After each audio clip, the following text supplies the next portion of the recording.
Welcome to Office Hours. We are, what is day is it? It's October 7th, 2020, and we're here to talk about SEO. And we kind of got started with our conversation before we started to record. So now we got to regroup and refer back to what all the cool things we were talking about. What were they? Oh, one of the questions was about solicitations about services through your website.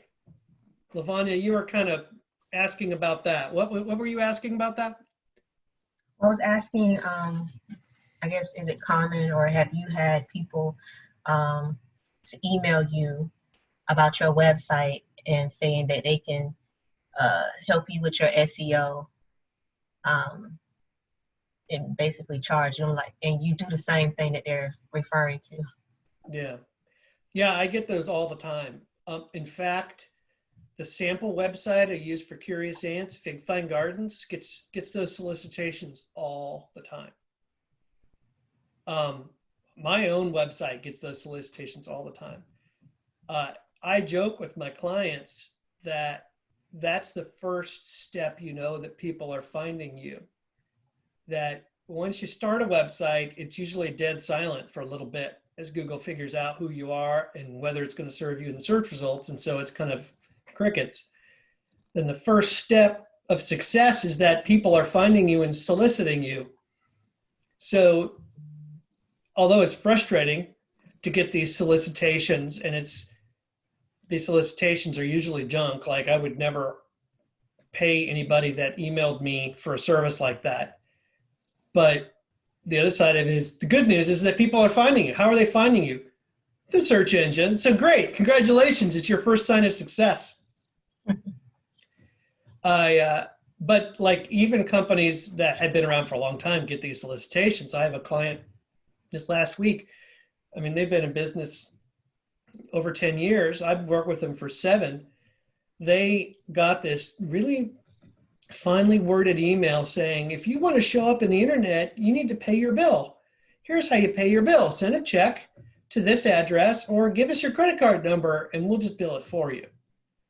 And the client sent it to me and he's like, do I need to pay this bill? And I'm like, yeah, no, don't pay that bill. And he's, are you sure?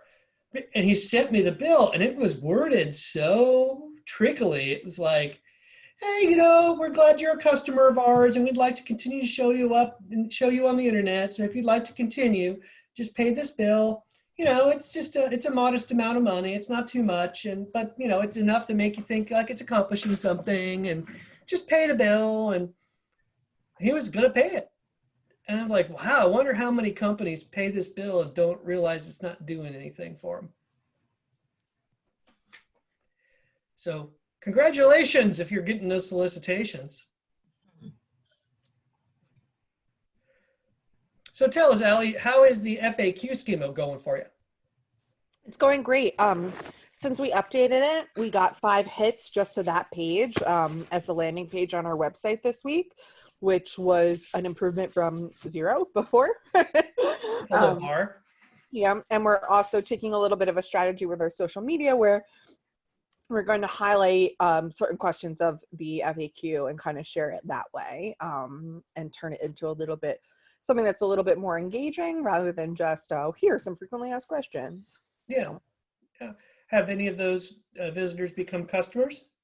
Not yet, but we did have a good week of Contact Us where I believe 75% of the people who made it to our Contact Us page went through and did send an inquiry in.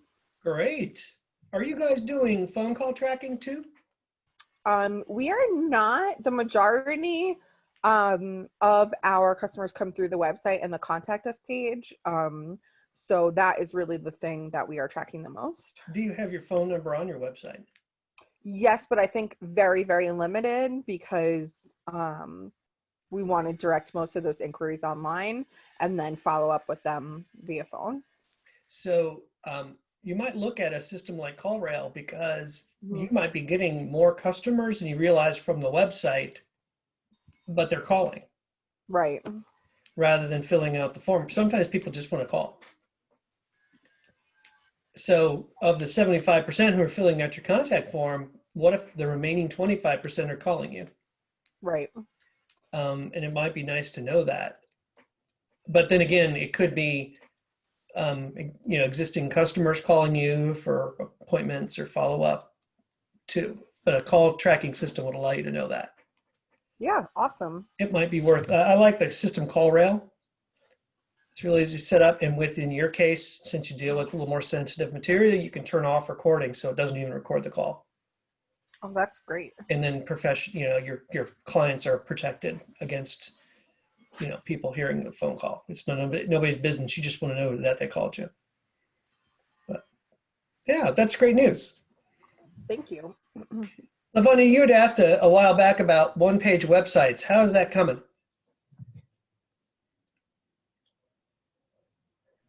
Um, Good, but I was trying to figure out how to market it to the people that are coming to me for a one-page website, like how I can tie in SEO to help them on the web Yeah. with just a one-page website. Yeah. It's tough to do SEO on a one-page website because it's kind of limited, but someone can still find it in the search engines. You just have to make sure you're doing all the things necessary, making sure that the phrases people are searching for are included in the content, which means you've done the keyword research to make sure you see how people are looking for you. You have the content on the page that's a critical mass enough to be able to be picked up by the search engines. Other websites need to be linking to that website for Google to find it, let alone consider it credible. And that's hard to do when there's only one page at play, but it's not impossible. So you could still provide a service for a one-page website, but it might be a good opportunity to sell the customer saying, we can fight the battle with one hand tied behind your back. It's just going to take longer. Or if we did a full website where we're actually blogging and we're promoting ourselves and talking about ourselves, that just makes everything work a little bit better. And we can still have one main website page, that's selling the service or whatever, but having the other pages on the website, whether blog posts or other service pages, will just kind of make your life a lot easier.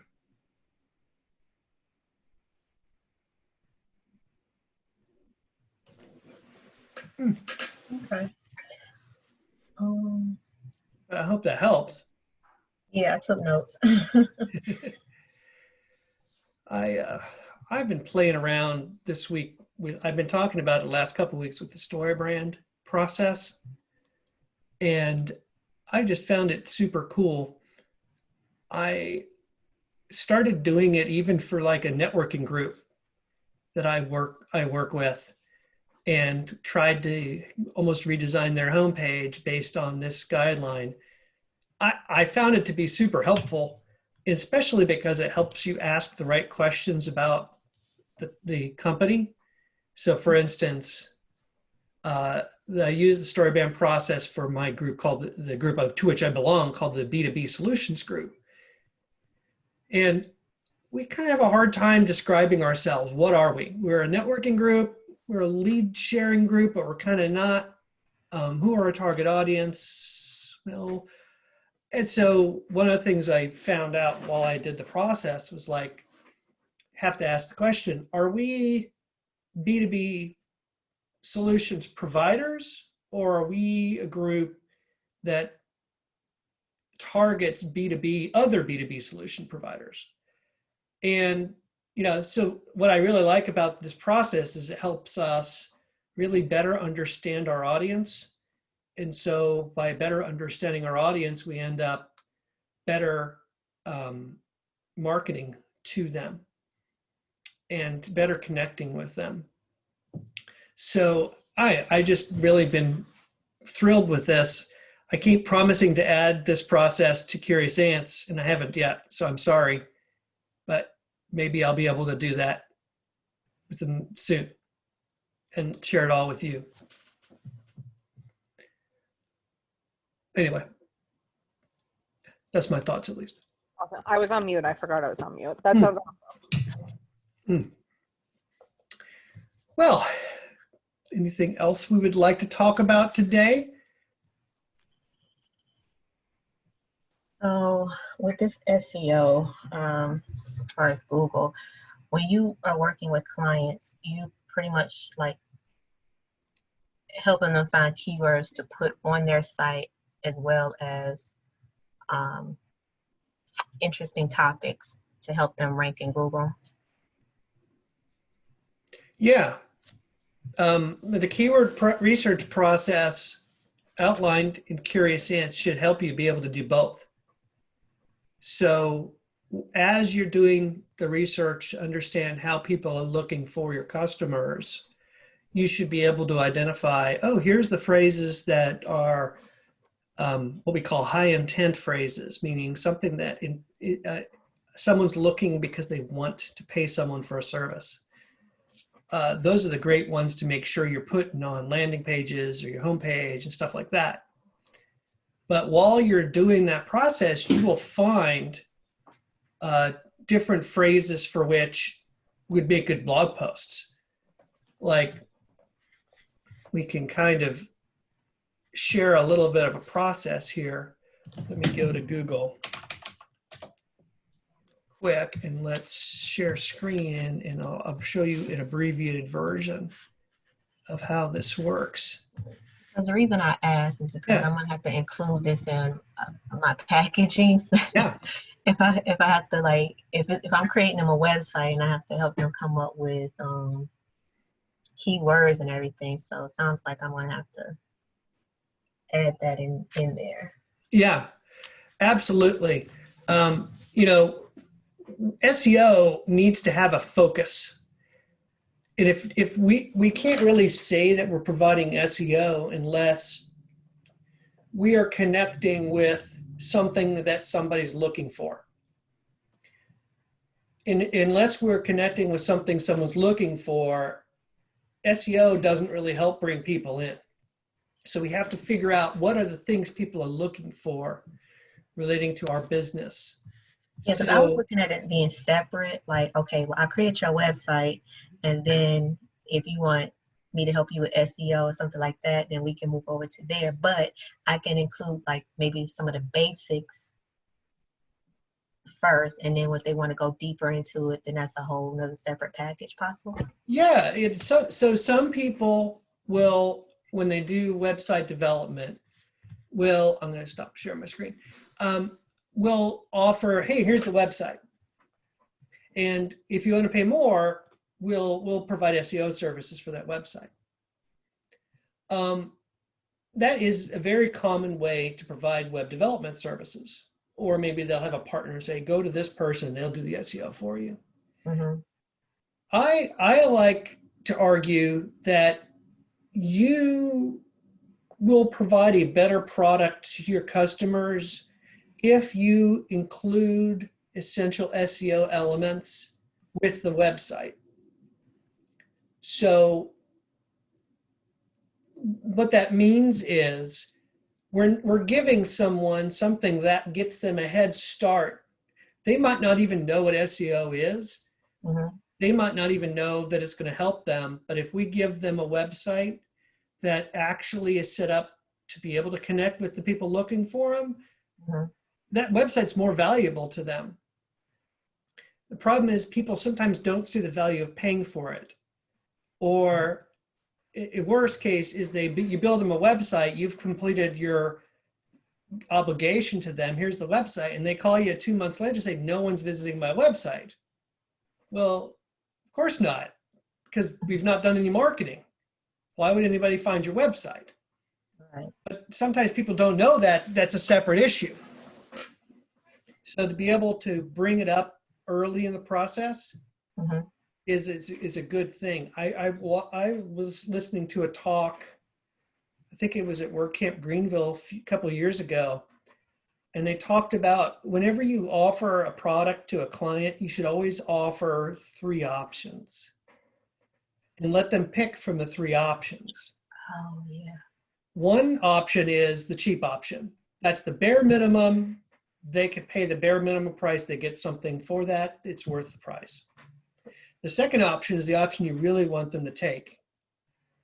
That's the option that they get something a little bit more and it benefits them a lot more, but of course they have to pay a little bit more for it.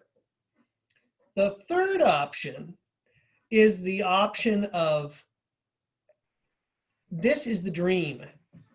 If you want to knock it out of the park, this is what you have to pay. And you price it accordingly. You make a good amount of money from that one. Because, you never want to offer something you'll never make money for, right? So, but the option 3 is there to be the dream option, knowing that most of them are never going to take the dream option in order to make option 2 look really good.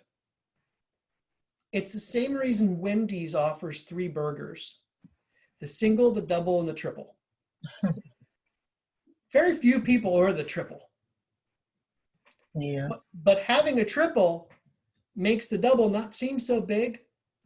And then when you look at the price, you're like, wow, for just a little bit more, I can get a double. That's got to be better than a single. And what ends up happening at Wendy's is they sell more doubles because they offer a single or offer a triple. So whenever you price out your web development, you could do 3 stages. Number 1 is, here's a website. Done. Number 2 is, here's a website and some SEO foundations. Pay a little bit more to get that. Here, and option 3, here's a website with a serious amount of SEO and a ton of content and a bunch of social media strategy. And for this, you got to pay a whole lot of money. Well, okay, people might not be interested in option 3. That might be too expensive. It might be more than they need. But suddenly, option 2 looks like a lot better because it's not just, here's a website. So you might be able to phrase your product offerings in options 1, 2, and 3, not only providing them a better service, because now they don't just have a website that, well, good luck, you got to promote it now, it's all up to you. You've actually established from day one, oh, it's right, I forgot I have to actually market this website for actually do anything for my business. And by offering them option 2, which is marketing and a website, you've basically set the expectation that, well, you can have a website or you can have a website that people can find. Okay. But I've seen a lot of companies just offer websites, and then I've seen a lot of those clients go, well, no one's visiting, and they feel shortchanged because no one told them, if you build it, they'll come. Well, no, it doesn't work that way. Yeah, I think this is what these people that's coming to me. Well, yeah, you need just a landing page. Here's the person that can do it for you. Right. So Yeah, and who was I speaking with about this? I feel like I was speaking with someone about the idea that if you, it was someone in my another networking group. Sometimes when you let customers determine their strategy, they blame you for the choice they made, even if they made a bad choice. The example was, what if you have all these a la carte services? I'm going to offer a service like, you can buy my email service, you can buy my social media service, you can buy my content service, you can buy my SEO service, you can buy my TikTok service. Okay, you got all these choices. Well, the customer says, I want TikTok, because that's what all the cool kids are doing these days. And you say, okay, you take their money, you give them a service, and if that fails, they're not going to blame themselves. They're going to blame you. It's better to say, I offer marketing services. Here are 5 services I offer. But what I'm going to do is take from those 5 services and pick the best one for you, because you don't know what the best one is, but I have experience. So you're paying for my experience to guide you in the right direction. So what ends up happening is you are more valuable because you are selling your expertise rather than a commodity and competing with everyone else offering a TikTok service or an email marketing service. You're just a commodity. You're just another email service. This reminds me of a example that is completely unrelated to website building at all. Please. I feel like I'm going to sound stupid, but it reminds me of on the show, I don't know if you've ever watched it, Project Runway, which is like a designing show. Yeah. When there's always inevitably a challenge where they bring like a real life person in and they have to work with that person to create an outfit. And the people who always lose are the ones who let the customer dictate everything rather than taking the customer's wants and breaking them down and translating them into something that they know will be good. And I feel like this is the same idea, just a different application, like breaking down what the customer is asking you for and translating it with your knowledge to then apply the most beneficial solution to it. Plus, I just love that show. Oh, I think that's a great analogy. I think that's a great way of saying this. You know, Lavanya, you've got a lot of experience, and that experience is worth money to people.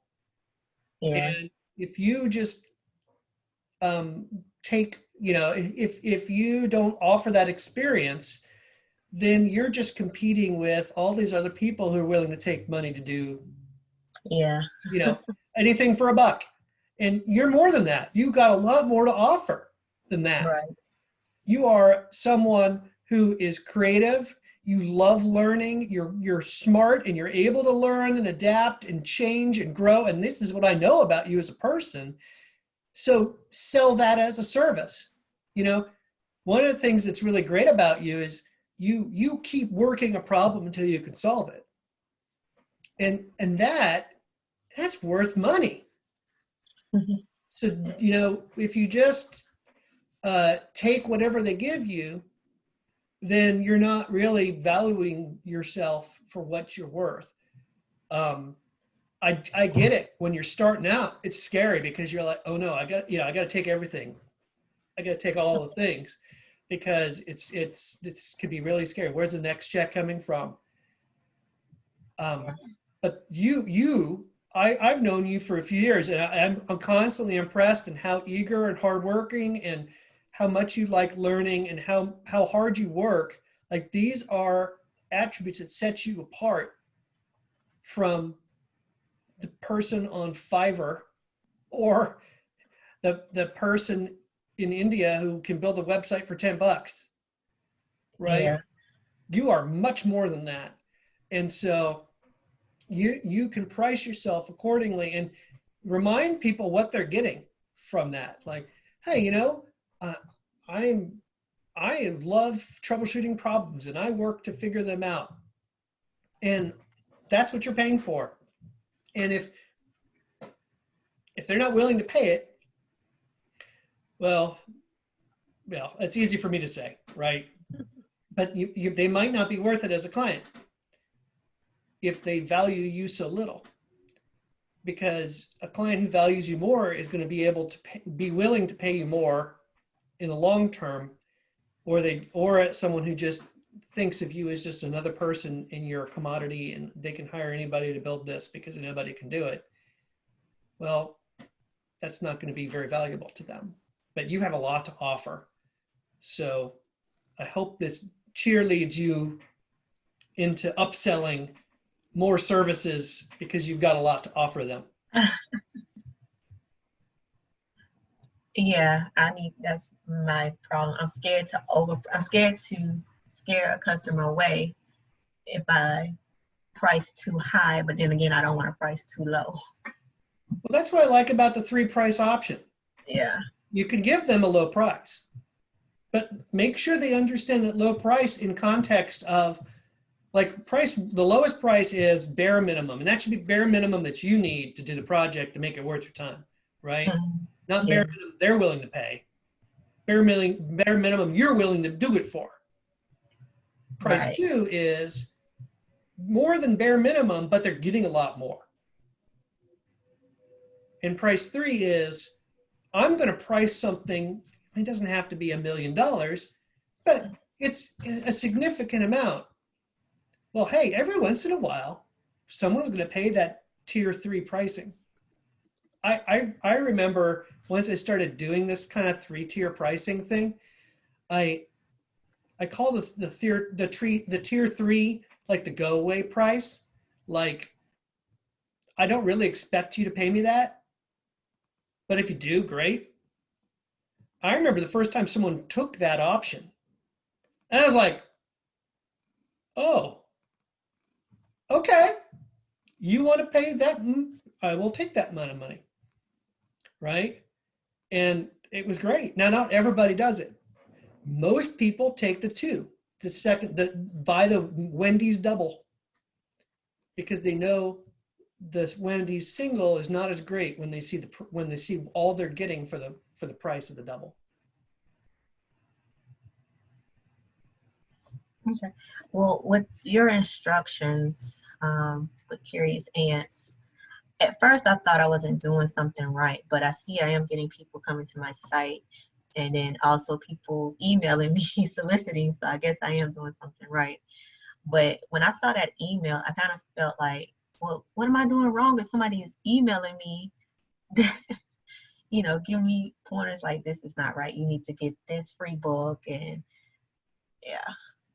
No, they have no interest in you. They didn't really come to your website. They have a crawler going out there finding and submitting their form, right? It's they, I get all these. The second stage of this, after you get these solicitations, is that people will start soliciting you and say, hey, I want to write on your blog. Okay. But it's the same kind of thing, right? They don't really read my blog. They just see that my website's got a certain domain authority, and they're like, oh, I want to write for your blog because you have a domain authority of whatever arbitrary number I've chosen. And yeah, don't take it as a shot of compliment that people are finding you. And now the next goal is that potential customers find you, right? Yes. And I wrote the process for the Curious Ants very specifically, and I know that we like to talk about all the different things as it relates to SEO, but I did write it in order on purpose. So it really does work if you do it step by step. And like I told you a couple of weeks ago, I signed a new client at the beginning of September. And I started with step 1. And then I went to step 2. And then I went to step 3, and I just kind of worked through it. And I have to force myself to not skip steps because, I just want to get to this. Or the client says, oh, we haven't done this yet. And I have to remind myself, no, there's process. That's not the step we're ready for yet. Now, it's too early to say, oh, and the client, made $1 million over the last month. No, it's too early for that. But I got the monthly report set up. So guess what? Next month, the monthly report's going to be really easy to do. And by then, it'll be 2 months in, and we'll be able to have some stuff to show them. We started the keyword research, which was really difficult for this client because they offer such a very specific thing. But it's so helpful to understand what the client offers, what the client's customers are like. I mean, I'm learning so much about what the client does.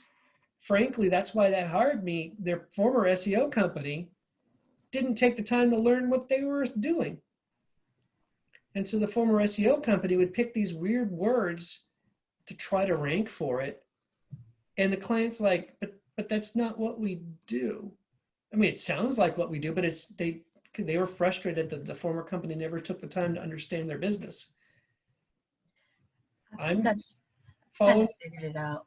Like what you just said, what I could do is, your list that you gave us to follow in order.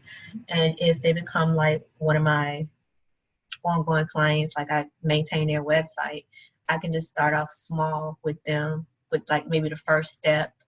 And if they decide they want to go, increase, just break your steps up. Yeah. Yeah.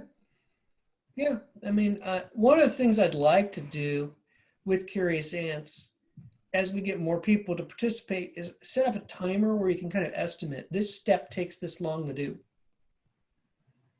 Because I've done these steps for years, so maybe it's faster for me. Mhm. Also, I know what I mean, and you have to figure out what I mean. So it might take a little longer because I might not be clear sometimes. But that's where I want you guys to tell me what I'm, where I can be more clear. But yeah, because it would be great to be able to say, step 1 takes 30 minutes. Step 2 takes an hour and a half. That's So a then good you idea. kind of know, oh, the client's paid me enough to do steps 1 through 3 this month. That's a good idea. I think I'll go back through and see how long it takes me to do each step. Yeah, I'd love to hear what you say,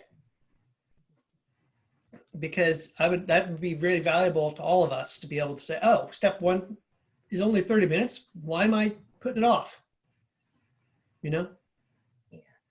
Like with my first website, I timed myself on that one so I can know, like, am I really charging what I should be for how long it takes me? Yeah. And there might be an argument to be made for, as you're starting off, to take a little bit longer, give yourself a little bit more time, because the next time you do it, you'll be faster. But obviously, you never want to charge so little that it's not even worth your time to do it in the first Yeah. Yeah. I was just thinking about that with this SEO, about if I'm offering it separate, like how I'm going to break it up and price it. Yeah. Another way of doing it is not hourly, but like you could almost take every step and say, hey, I would like to do this for you. Maybe we don't call it step 1. Maybe we say set up your Google Analytics. Mm-hmm. Here's the advantages of setting up Google Analytics for you. Here's what you're going to get out of that. And I can do it for this amount of money. And they say, oh, that's worth it.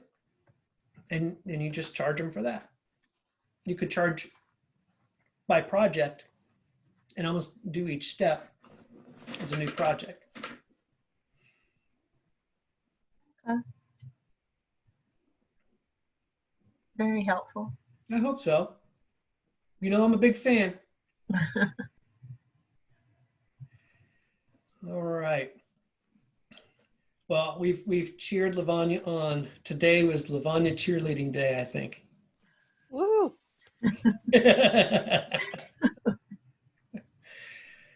Well, is there anything else we would like to talk about today? Allie's quiet today.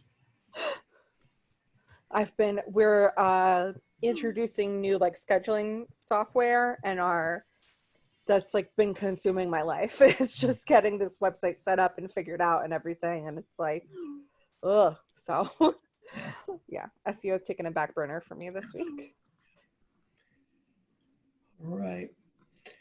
Well, I got to get going, but it's so good to hear from both of you today. And I hope you have a great week, and we'll talk soon. Thank you. Thank you. Bye. Goodbye.